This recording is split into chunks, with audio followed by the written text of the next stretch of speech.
आप सुन रहे हैं मिस्टीरियस टाउन हॉल, जिसे लिखा है नेहा तिवारी ने और इसको आवाज दी है राहुल चावला ने। और ये है एपिसोड संख्या 2। पूरब शेखर को फिर से बिलासपुर की वही नगर निगम वाली न्यूज सुनाता है और शेखर को आगाह करते हुए कहता है, शेखर तुम वहां मत जाओ, वहां किसी बड़े खतरे का अंदेशा मालूम होता है। वैसे भी बिलासपुर एक बड़ा शहर है, वहां हम जैसे लोगों का गुजारा नहीं चल पाएगा और अगर तुझे कुछ हो गया तो तू ही मेरा इकलौता दोस्त है, मैं क्या करूंगा। ये कहते हुए पूरब शेखर का हाथ पकड़ लेता है। शेखर पूरब से कहता है, पूरब कुछ नहीं होगा मुझे, यही बात मैंने अभी रूपा से भी कही है और तुझे भी ये कह रहा हूं। तू जानता है ना मैं कितना जिद्दी किस्म का आदमी हूं। ये कहते हुए शेखर अपने घर की ओर जाने लगता है। रास्ते में शेखर सोचता है, मुझे जैसे भी करके ना माँ को मनाना होगा बिलासपुर जाने के लिए, क्योंकि माँ को नाराज करके तो मैं जा नहीं सकता। घर पहुंचकर शेखर देखता है कि सुशीला देवी अपनी एक पड़ोसन के साथ बात कर रही थी और पड़ोस वाली काकी भी शेखर को समझाने वाली मुद्रा में अपनी बात शुरू करती है। काकी कहती है, देख शेखर, यहाँ तेरे पास सब कुछ है, लेकिन अगर तू शहर गया और तुझे कुछ हो गया तो अपनी माँ सुशीला देवी का सोच कि तेरे बिना तेरी माँ का क्या होगा बेटा। बीच में ही पड़ोस वाली काकी की बात काटते हुए शेखर कहता है, मुझे कुछ नहीं होने वाला है, आप लोग चिंता मत करिए, कुछ नहीं होगा आपके हीरो को। हंसते मुस्कुराते शेखर अंदर जाने लगता है। ये देखकर सुशीला देवी पड़ोस वाली काकी से कहती है, देखा ये मेरी एक बात नहीं सुनता, एकदम जिद्दी है, बिल्कुल अपने पिता पर गया है। ये कहकर शेखर की माँ सुशीला देवी की आंखें नम हो जाती हैं। पड़ोस वाली काकी भी सुशीला देवी से जाने के लिए उठ खड़ी होती हैं और कहती हैं, भगवान तेरे बेटे शेखर को सद्बुद्धि दे, और क्या कहूं बहन तेरे से। कहते हुए अपने घर को चली जाती हैं।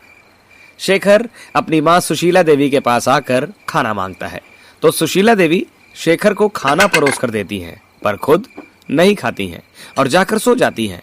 तब शेखर खाने की थाली लेकर अपनी माँ सुशीला देवी के पास जाता है और कहता है, माँ तू मुझसे नाराज क्यों है। सुशीला देवी कहती है, तुझे पता नहीं है कि तुझसे क्यों नाराज हूं।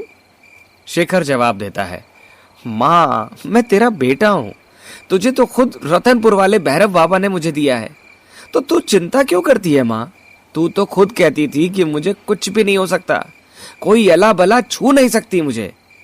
तुझे तो तेरे रतनपुर वाले भैरव बाबा पर पूरा यकीन है ना, तो फिर तेरा यकीन डावाडोल क्यों हो रहा है।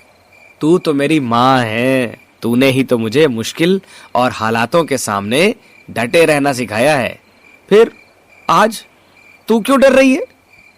तूने ही तो मुझे सिखाया है कि परेशानी के समय अपना विवेक और धीरज नहीं खोना चाहिए।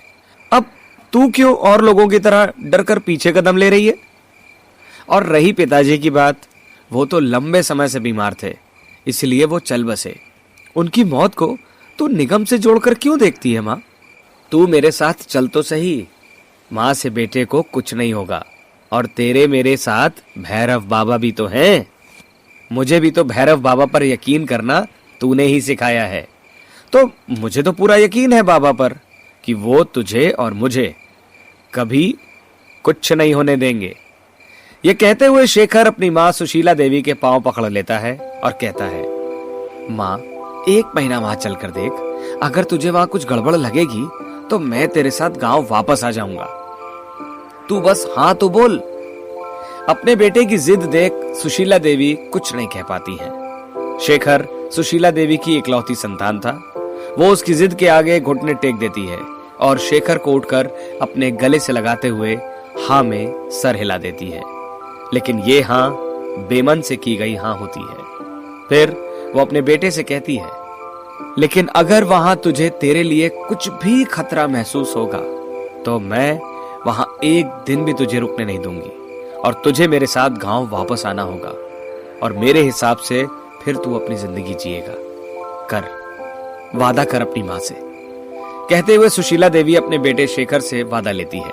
शेखर भी बहुत खुश होकर उत्साह से अपनी माँ को अपने गले से लगा लेता है और शेखर अपने दोस्त पूरब और रूपा को यह खुशखबरी देने के लिए गांव की तरफ भागता हुआ खेत की ओर निकल जाता है। रास्ते में वो शेखर और रूपा को भी कॉल कर देता है और अपने दोनों खास दोस्तों को उसी खेत पर बुलाता है जहां पर वो तीनों अक्सर मिला करते थे। शेखर खुश होकर पूरब और रूपा को अपने गले लगाकर सारा हाल किस्सा एक सांस में सुना देता है। लेकिन पूरब और रूपा के चेहरे पर उदासी देखकर शेखर चौंक जाता है और पूछता है, अरे तुम दोनों के चेहरे क्यों उतर गए? क्या तुम लोग खुश नहीं हो मेरी सरकारी नौकरी से?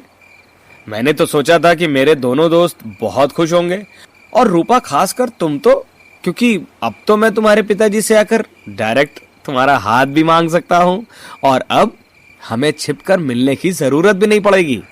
लेकिन पता नहीं तुम क्यों उदास लग रही हो। ये सुनते ही रूपा रोने लगी और शेखर से बोली, शेखर मैं तुमसे प्यार करती हूँ, लेकिन मैं इतनी मतलबी नहीं हूं कि तुम्हें जानबूझकर मौत के मुंह में ढकेल दूं। और हम सब देख रहे हैं कि बिलासपुर में अभी क्या माहौल चल रहा है। वहां हर मंगलवार को टाउन हॉल में कोई न कोई अपनी जान दे रहा है।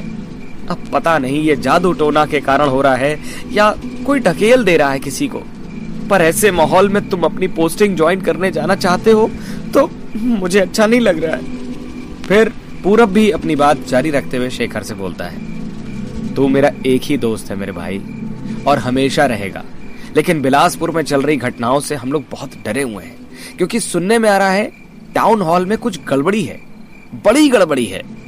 बिलासपुर शहर अब लोगों की बलि लेने लगा है। यह कहकर पूरब भी शेखर के गले लग गया और अपना डर शेखर के सामने जता दिया। तब शेखर जोर से हंसते हुए दोनों को समझाने वाली मुद्रा में बोलता है, अरे तुम दोनों डरो मत, मैंने तुम लोगों को बताया ना कि भैरव बाबा मेरे साथ हैं और वो मुझे कुछ नहीं होने देंगे। और देखना, ये भी हो सकता है कि तुम्हारा दोस्त वहां बिलासपुर शहर जाए और ये मर्डर मिस्ट्री सॉल्व करके दिखा दे। क्या कहते हो, बोलो।